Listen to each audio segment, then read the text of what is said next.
Hello, people of the golfing world. This is the guys from SRP back in your ear. Matt and Bryce here with you today. We got a big show for you, jam-packed with segments such as Tiger's Key to Victory. We're going to break down Jordan Spieth's game, picks of the week, pick two and argue, best shots we've ever hit, best snacks on the course, and a couple of other ones that were, headlines are coming back. And we've got a big tournament this weekend, the Genesis Open at Riviera. A lot of big names in the field, including Tiger, Bryson, Paul Casey, JT Jordan, Tommy Fleetwood, Phil, DJ, and Tony Finau, just to name a few. And Furyk. And Jim Furyk. Can't forget about that guy. Always a dark horse. Well, not really. Always a horse right out there in front. But, so I guess... Oh, and we got a little recap of Phil's win last week, because that ended on Monday and we recorded on Sunday, so might as well jump back into that. What do you think about old Philip?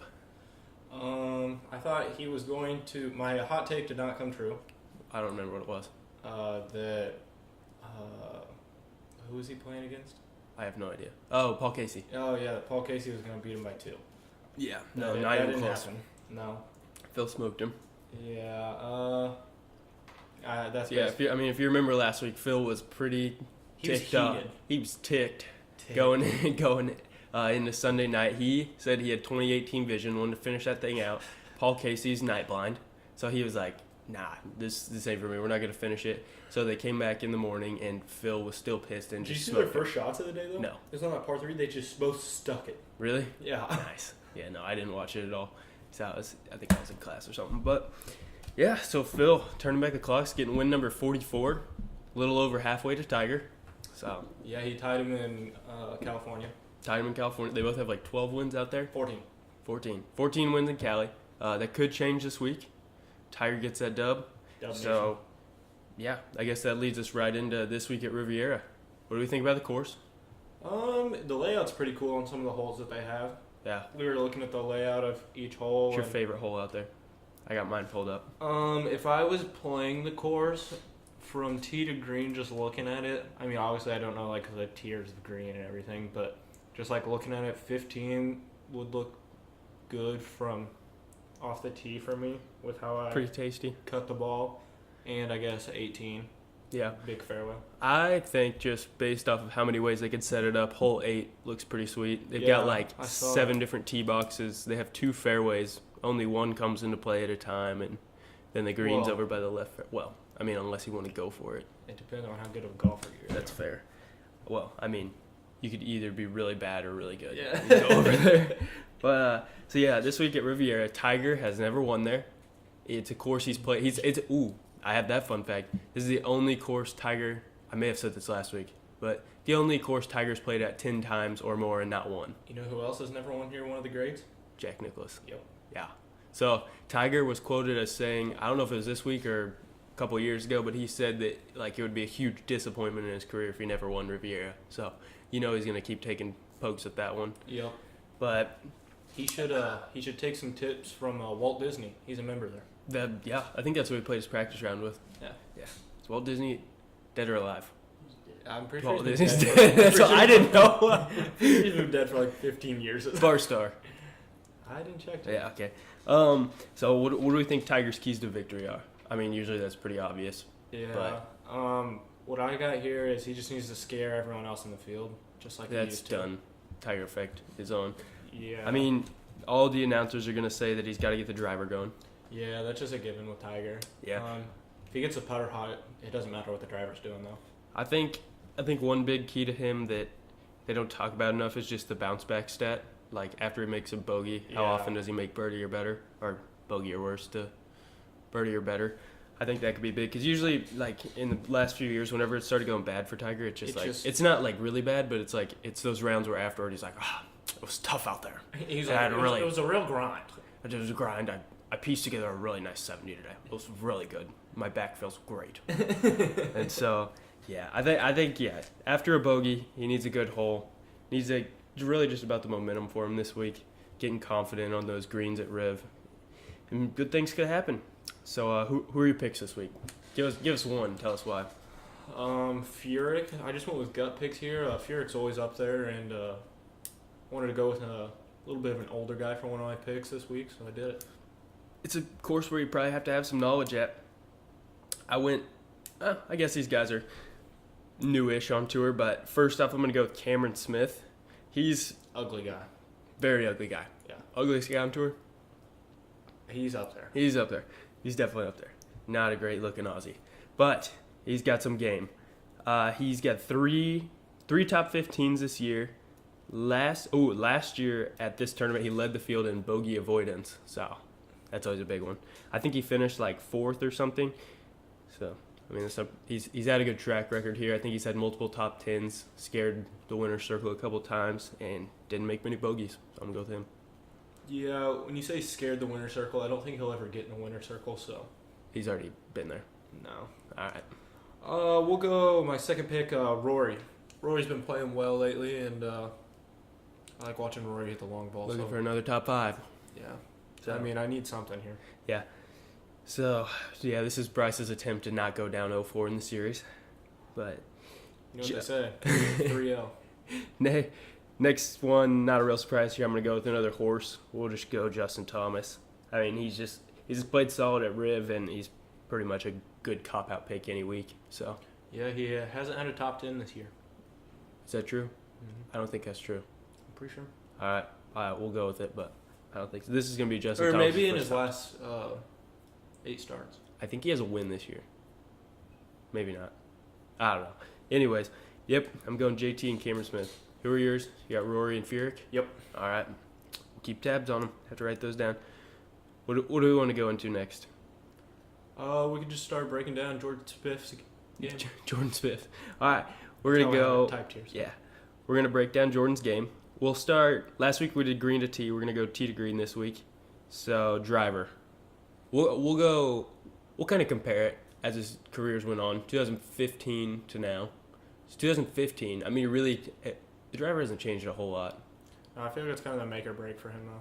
Yeah, if he hits the driver well, actually, I got a good stat I'll share for you later. But I put his grade with driver at like a C+ right now. If he's streaky with it, he can get up there. But yeah, overall, I'd say it's like a C+ because that's definitely like he would even admit that. So and these grades, like last week we said when we were grading Bryce, it's not based on a tour scale. This one is definitely based on tour. This is like tour scale. compared to us, Jordan's an A+ driver. Compared to these guys, we're gonna put him C+, which I mean he's usually about middle of the pack. Like he's not awful. No. He probably hits about 60% of his fairways and hits it like just under 300 yards. So not too shabby. But I put here that he just needs to start hitting way more 3-woods because his 3-wood off the tee is like it's 285 yards and right down the middle every Or just time. start swinging harder. Yeah, he needs to swing. Yeah, if you're gonna hit it offline, hit it 320. Yeah. So that's those are our tips, Jordan, if you're listening. So we'll go. Do you have a grade for his just like woods, or do you just go straight into irons? I was going to go like around C to C+ area. I think he's good with his. He's really good with the hybrid. I was talking off the tee. But Driver. Yeah. Okay. Yeah. C+. Next, yeah, irons. I put A. He's a good proximity to the whole guy. He's really good with his like mid irons. Yeah, he strikes the golf ball well, Like consistently. Yeah, 7 to 5 iron. He gets one of those in his hand. It's gonna be like inside 25 feet most of the time. And yeah, so I put him as an A. I mean, he could even be considered as A, but he might be the best iron player on tour. Tiger's up there still, which is pretty crazy.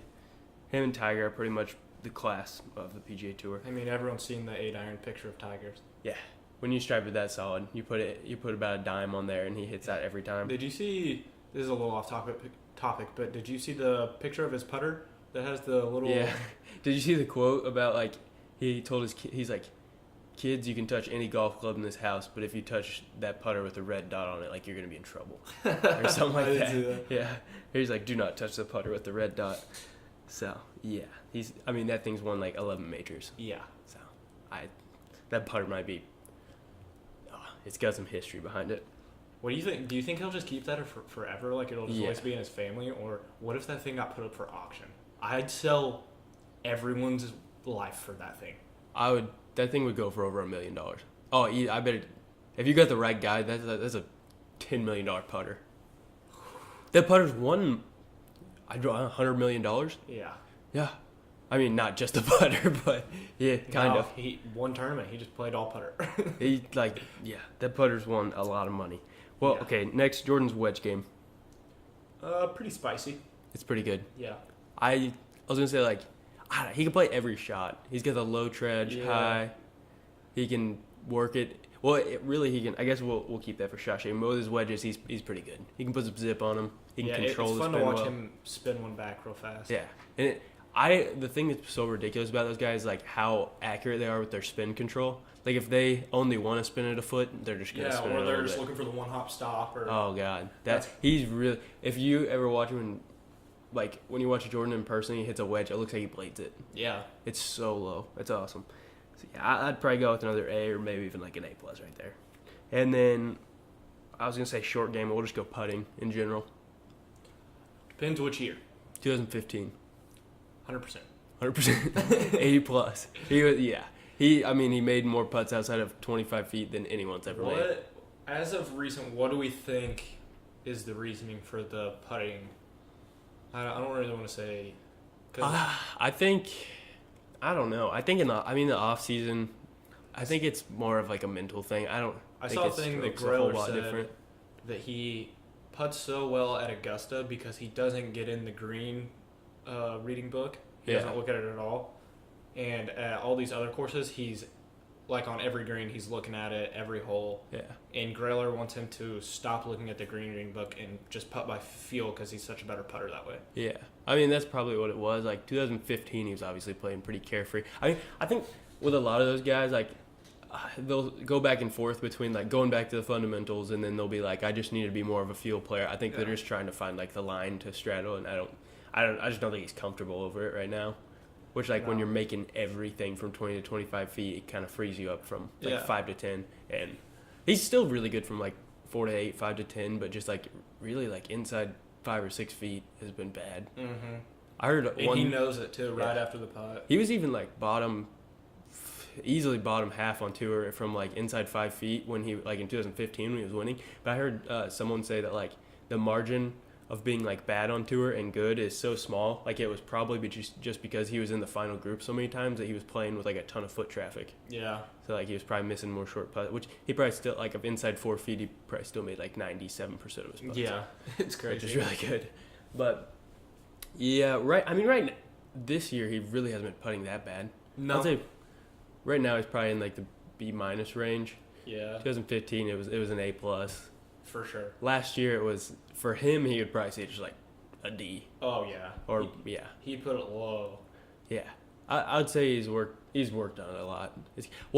I was thinking about it earlier. I just think the difference in his game, mentally, is that he was putting so well and hitting his irons so well in 2015, not so much 16, but 2017, that if the driver was off, it just didn't really matter. No, that's what. I mean, that shot at the Open that he hit with that driver that was however far right, and then he still, that's where he just started to turn it back on. Tear the course apart. He didn't, hit a fairway on the way in. He took driving iron off the 18th hole and hit it in the weeds. Yeah. But, and in that, 2015 season, he was number 1 on tour in, strokes gained from the left rough and the right rough. That's crazy. He was better than anyone when he missed the fairway from either side of the rough, which is absolutely insane. It just didn't. That'd be kind of fun to say you're number 1 in something on tour. Yeah, I'm the best at this, even if it's just such a weird category. Yeah. But that's a big one, because oh yeah, that's huge. You miss the fairway 40% of the time, you're doing good, and so. Yeah, can you if you are the best strokes gained from not the fairway, how are you not the best from the fairway? Well, I think he was.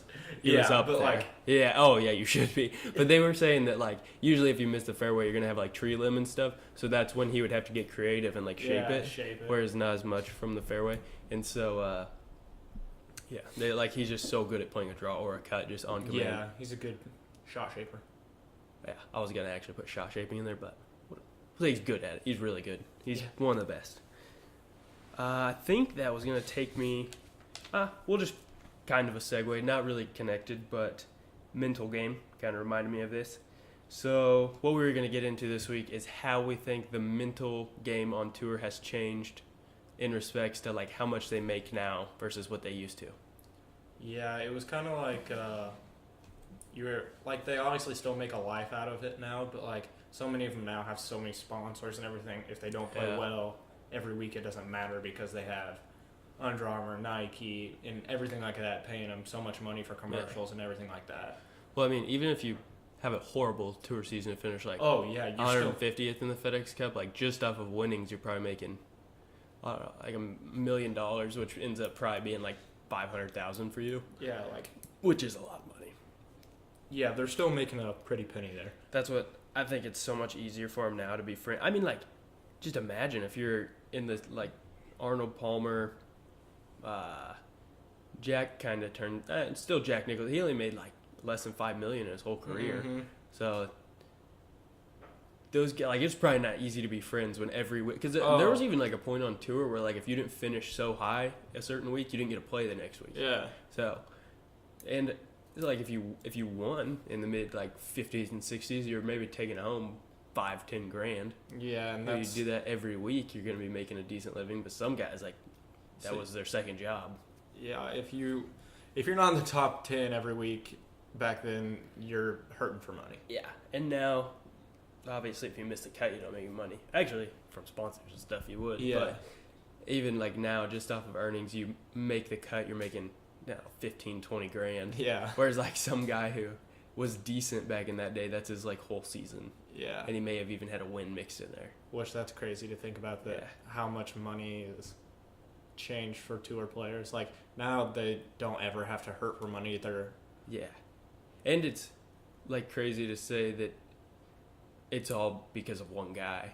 Yeah. Pretty much. Like that's why he brought the money to the golf. His first event, the winner took home like $150K, and now every week a winner takes home 10 times that. Yeah. So, and that's like, obviously the number's going to go up as years go on and like inflation and everything, but it would, I would go to say, like, if Tiger hadn't come along, obviously there's been no one really that close to him in this time period. Like, I could see the winner still making 200,000 or 300,000. Yeah, it's crazy how much he grew the game, because people just, like, even now still, like, Tiger's in contention, and people that never watch golf will turn on the TV and just watch him finish.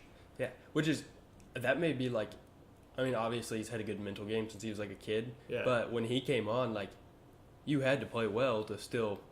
Yeah. Even though he signed, $20 million contract with Nike, like, Tiger still wanted to beat everybody, and even though he was the guy that like changed all of that perspective of golf, like his outlook on the game probably never changed. No, he went. I would say he probably not as much like now, because he's just so like happy to be able to play the game still. I mean, he still is trying to win every week and still has that killer mentality, but like when he came in, he was probably just like, he probably had the mentality that the guys way back when had to have. Oh yeah. Against everyone else, like they always say Tiger now is a lot more talkative on the course, and he like in his groups, but like they say, like when he was like in his prime, he would just walk by himself and he didn't talk to anybody. Wouldn't talk to anyone. He was in like the zone when he was out there. He was always in his own world. Yeah. He kind of gets that way, but I mean, you have to if you're focused. But it's honestly crazy that like Jack was making hay in like the 70s, pretty much was like his prime, late 60s and all of the 70s, but he was so good in like the 70s that he really didn't have to worry about money. Like he was winning so much. He was probably winning, I don't know, at the most 50 grand a week at the end of his career, and it was just probably maybe even more than that, not a ton more, but was like not worrying about money at all. No, like he was just that good. Yeah, he was not hurting by any means. No. I mean, you win 70 events, I guess you're never gonna be, no matter what era it is. But yeah, I don't know.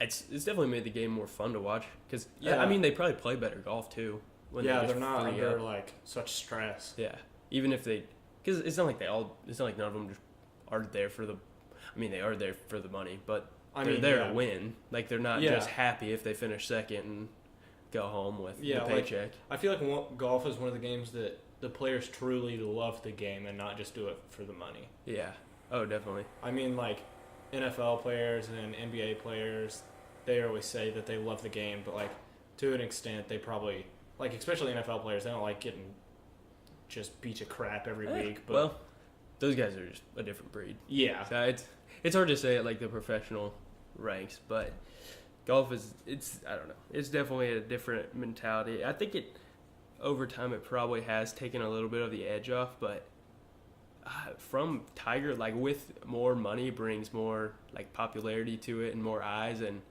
it's probably just as nerve wracking as ever to Oh, yeah, go with out and how try many- to win a golf tournament. yeah, So I don't know. There's a lot of different factors that go into it. I think it's probably helped guys to just like focus on golf Yeah, and not just have play. that burden on them of like, it's damn, more like you're more focused on playing, and that's more stressful than Yeah. stressing about what's going to happen after the tournament.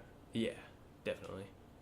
Yeah, it's just a completely different world than it was in Yeah. back 50 years ago, which yeah, you could say that about a lot of things. Yeah. So I think next we'll go right into our fun facts. What do you got Alrighty. for it? Mine are, again, not golf related. My first fun fact is pigs cannot look up at the sky. I can see it. Yeah, they just can't. It's like they don't really have a neck. No, they can't do it. I mean, they can look down though. Yeah. You think they should have like a fat on the back of their neck? Yeah, Just a lot of skin. they just can't move it all the way up. I mean, if you get down on your hands and knees, like, could you look up at the sky? I don't know. I gotta try it. No, I can't. You couldn't do it. No. I don't know. Could any animal? I mean, like, it could roll over on his back, but dang. I don't know. I mean, You got, like a giraffe or something. yeah, I mean, An owl. I don't feel like a lot of animals can turn like left and right and Oh, kind of like get Well, I can do that. one eye like up, That's hard to do, though. Yeah. but pigs Everyone can't at home. really turn. Try to get on your hands and knees and look up the sky. That's tough. All right. My first one. The United States has more Chinese restaurants than McDonald's, KFC, Wendy's, and Burger King's combined. Really? Yeah. Which, I mean, that's like all different brands of Chinese restaurants, but that's Still. probably, I don't know, 40,000 restaurants. That's Yeah. a lot. That's a lot. Yeah. All right, my second one is in Tokyo. You can buy a toupee for your dog.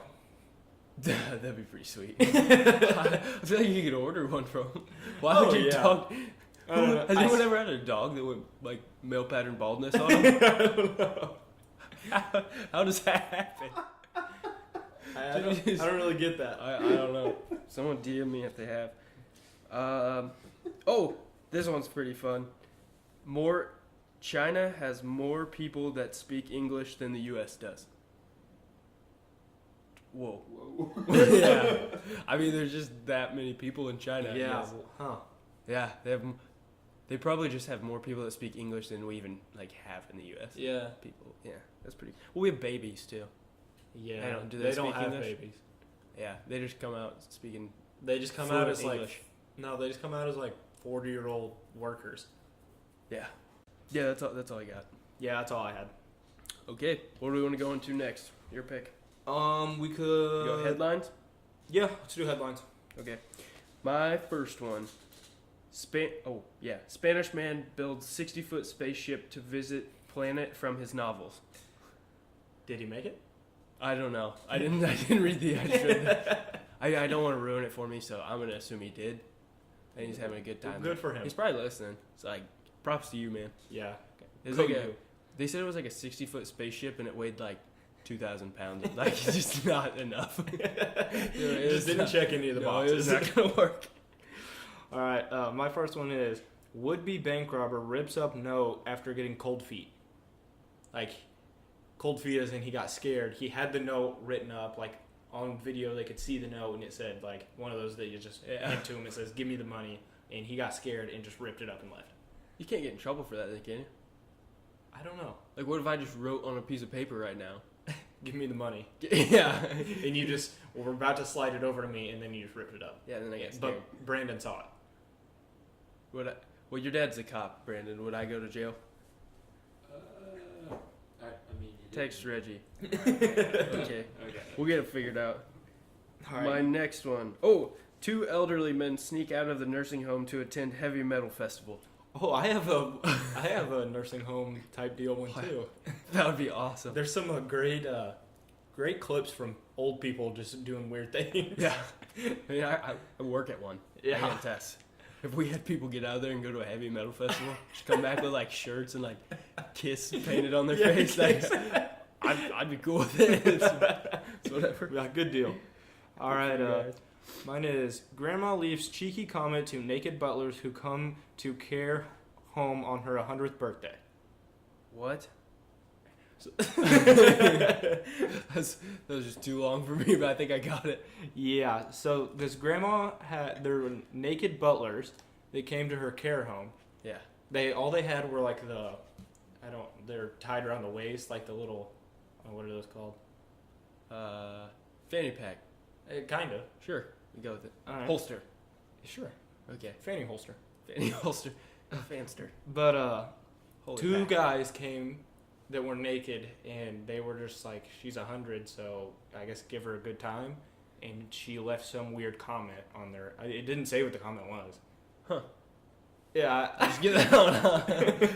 Good for Granny, I guess. Yeah, Just living it I up. read it and I was just like, I don't think this gets any weirder. Like it just gets worse as it goes on. Yeah. Oh man. All right. Next. Oh, we already shared our fun facts, right? Yeah. Yeah. Well, I got another one. Oh, okay. Okay. So this week, Riviera, Yeah. as you said, the nickname is Hogan's Alley. Yeah. So he's got 3 different places in golf that are named Hogan's Alley. You got to be pretty good to do that. Well, okay, I guess I'll name them. So first one's I don't know what order they went in. We got Riviera, Colonial in Texas, which I think was his home course. So that's probably the most famous one. And then the 6th hole at Carnoustie, which is where they played the British Open in 2016. And the 6th hole is a par 4. It's like, I think it's a split fairway, and the left side has like OB right up, or it might be the right, I don't know. One of them's got OB right up against it in a bunker, and it's like 30 yards wide or something at like 280 yards. And he was the only player in the field that like took driver and went left all 4 days and just stuck it right in the middle of the fairway. And then he might have just named it Hogan's Alley after that. Yeah, he hit it on the last day, and he was like, "This is my hole." Yeah, and that was the only time he played in the British Open, and he won it by a whole bunch. For his 3rd major that year. Props. Yeah. That's all I got. That's perfect. All right, do we have any hot takes this week? Oh, hold on. I got one more headline. Oh, okay. In Florida, another doorbell licker spotted on camera. Yeah, that's the most Florida thing I've ever heard. It doesn't get any better than Like, that's so gross. another, like, how many do you have to say to have another? Like, is it just a... And I just had an up-close on a picture of it, which is this guy licking a doorbell. Is that like an addiction? Do you go to like rehab for that? Like, I don't know. How do you stand up in front of people like, John, tell us why you're here? Well, guys, my name's John, and I lick doorbells. Well, we got an answer from Reggie. Dad says it depends if the bank teller seen the note. Oh, so if They saw it on camera. That's kind of cheating. Yeah. I don't know. I'm not saying buying no. it. I'm Yeah. saying let him free. He did a good thing. Yeah, he realized that, you know what, this is not good. Yeah, he had like the angel and devil on his Yeah. shoulder, and he was like, "Don't do it." He's like, okay, fine. You got me. You got me." He's like, I didn't think of that. All right, fine. I guess I'll go home. All right. We want to move on to best food or drink at the golf course. Oh, I forgot about. Yeah. Okay. Oh yeah, I lost these segments in the middle of my notes. I wrote too messy. I couldn't find it. Okay, snacks. All right. My first one is a good hot dog at the turn. Yeah, I've got an argument for you there though. I'm gonna go with the brat all day, 10 times out of 10. It depends what kind of brats they are. What do you mean? I just original. I'll go with it. I'd go with the hot dog in my opinion. Like cheddar bacon beer brat. Yeah, I'm going with that. Okay, well they're just fancy words. They're all brats. I mean, you just put toppings. I just get a brat, put ketchup and mustard on it.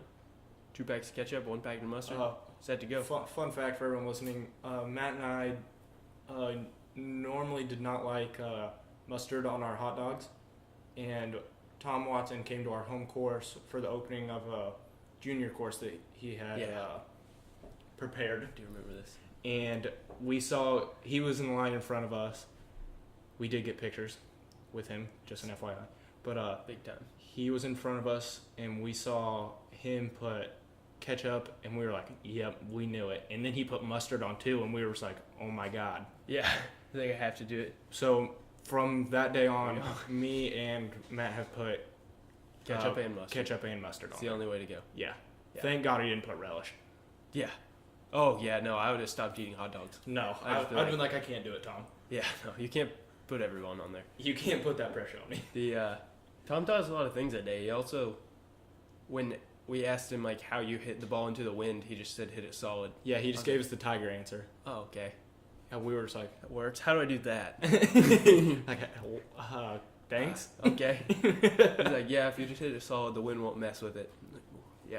Say, I'll write that down. So we work on that. Yeah, he also told me to always improve my lie. So when Yeah, you're playing he with did. Tom, when you're playing with Tom, you're playing it up. Yeah, he said if you're just playing out on the course, not in a tournament, always pick clean plays. Pick a clean place, yeah.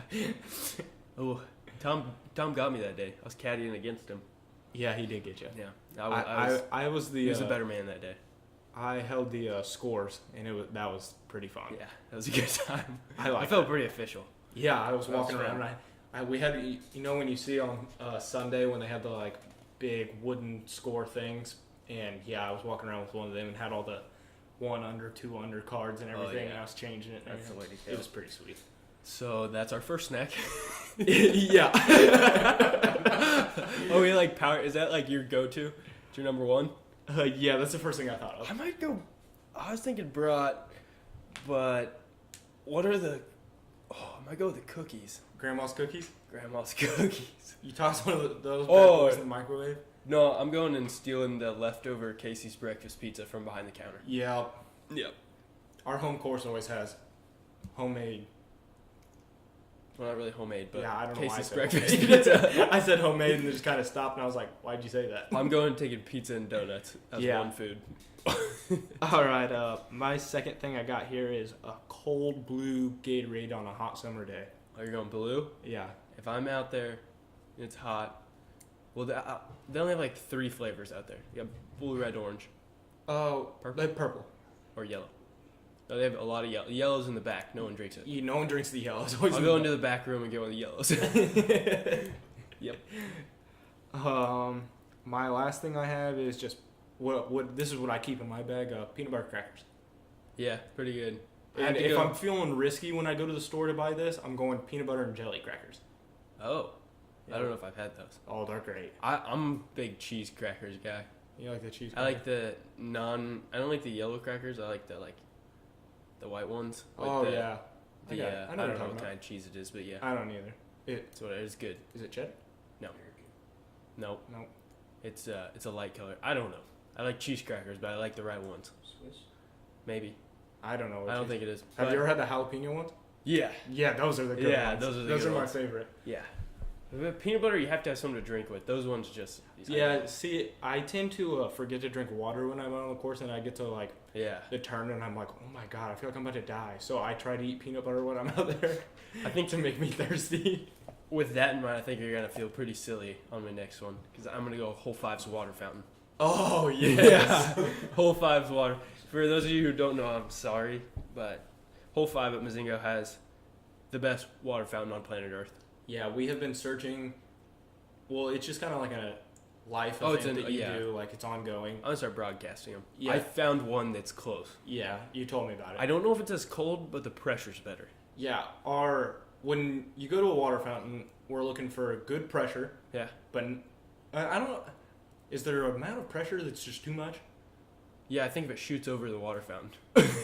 I don't know, but that's pretty cool. That's pretty sweet. I like but on those ones you usually like have to push down hard, and then it shoots it. Are you? You can control it. I like the retro ones with like a push button. I don't like the ones on the front. Well, I don't use the front ones. I use the side ones. Yeah, but I go on top of it. I like the one with the push button, like the retro. That's what Mazingo's is. It's a Yeah, I retro know, button. but my thumb gets tired, and the one at Mazingo, I want to drink for like 40 minutes, I'll but put my palm on it. I don't know. I never tried that. Yeah, you're gonna want to. You can go for. I'll give it a go. That thing's got like good pressure though. Yeah. Well, we go for pressure, coldness. Cleanliness. Yeah, and it can't be gross. It's always clean. They take it out in the winter and put Yeah. it in the shed. They put the wrong one back on one time. That was a tragedy. Yeah, that was for like a whole year. a poor terrible. summer. Yeah, but I found another one. It looks just like that one. The pressure's like a little bit more. I'll have to try it out. We'll see. But yeah, I lost track. Next, I'm gonna have to go with Reister eggs. Yeah, those are good. Those are good. Every year, our high school golf coach would, when this after Easter, when the sale hit on the Reese's peanut butter eggs, that's all we ate from April to June, pretty much. I don't think there's any other way you can go with that. No. Those and Snickers.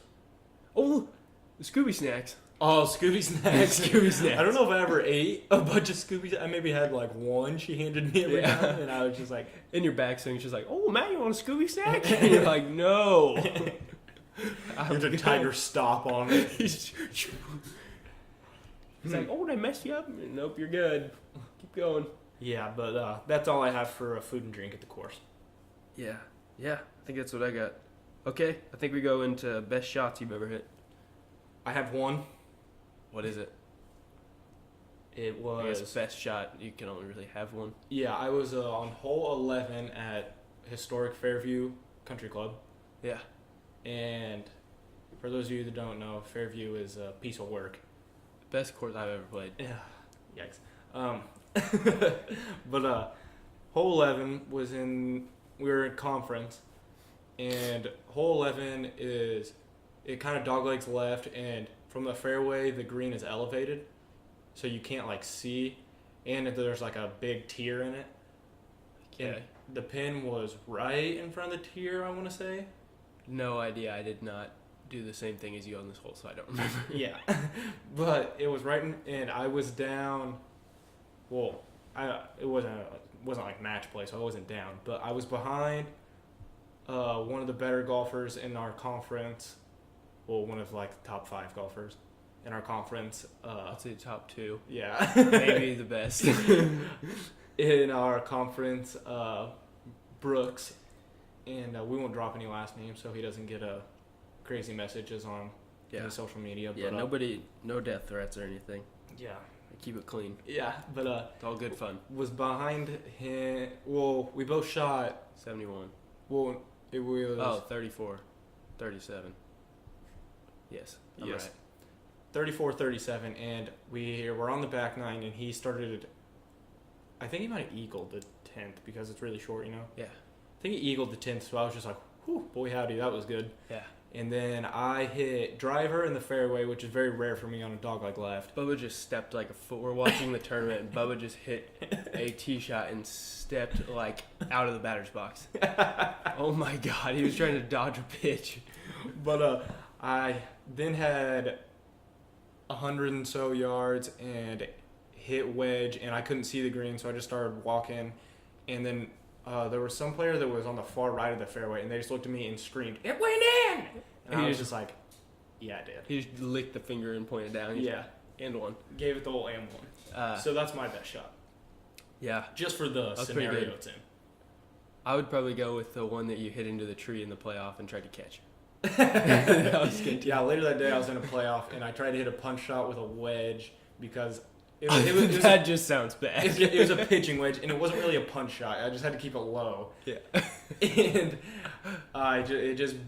the lowest branch, it hit just so solid and came back to me, and I knew I'd already lost because Brooks had stuck it like 2 feet or something, so I just acted like I was going to catch it. And then the And picture then was in the paper. Yeah, my picture was in the paper of me trying to catch the ball, and I looked like an idiot. It was pretty awesome.